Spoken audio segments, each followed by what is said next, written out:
नमस्कार, पुण्य श्लोक लभित शो में आज हमने देखा कि मृदंग के पास बैठे होते हैं, उसे ठीक कर रहे होते हैं।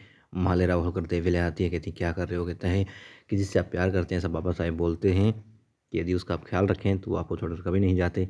मगर बाबा साहेब क्यों चले गए? क्या वो झूठ बोला करते थे? देवी कहती है नहीं, वो झूठे नहीं थे, हमेशा सच बोला करते थे, अच्छे काम ही किया करते थे।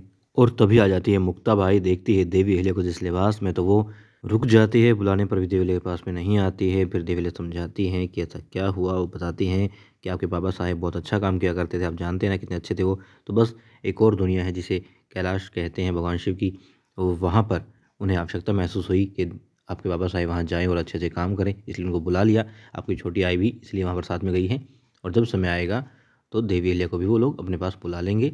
और तब तक अपनी याद के लिए उन्होंने अपना जो भी वस्त्र हैं या हीरे जवाहरात जो भी पहना करते, दागिने पहना करते, वो सब उनको दे दिए हैं, इसलिए वो ये चीज़ें नहीं पहनेंगी। ठीक है, समझाती हैं और वो बहल भी जाती है, समझ जाती है जिस प्रकार से देवी समझाना चाहती थी कि हाँ ठीक है, बाबा साहब वहाँ अच्छा काम करने के लिए गए हैं और यहाँ देवी अहिल्या को मुक्ताबाई के साथ में अच्छे-अच्छे काम अब करने हैं। अब मल्हार राव सूबेदार अपने कक्ष में होते हैं, अंधेरा वहाँ पर होता है, वो दुखी होते हैं, खंडेराव को याद कर रहे होते हैं। आती है वहाँ पर फिर मोतबाई साहब और कहती हैं कि अंधेरा क्यों है? अंधेरा हमें पसंद नहीं है। तभी वो कहते हैं कि अब तो अंधेरा ही है, खंडेराव चला गया तो क्या रह गया? तो वो कहती हैं कि नहीं, ऐसा नहीं है, आप समझिए, हमें देवी अहिल्या के लिए जीना होगा, उसके लिए हम सबको अपने आप को संभालना ही होगा। और फिर दिखाते हैं आचार्य जी आ जाते हैं। आचार्य जी बात करते हैं कि सूबेदार जी से मिलना है, तो वो जी बताते हैं कि वो बहुत दुखी हैं, जो कुछ हुआ सही नहीं हुआ। फिर वो कहते हैं हाँ, हम जानते हैं जो कुछ हो रहा है सही नहीं हुआ है और इसलिए मिलना चाहते हैं। अब मुख्य कक्ष में सभी होरानियाँ होती हैं, सूबेदार जी होते हैं, वो आचार्य जी आते हैं और बताते हैं कि उन्हें कितना दुःख है।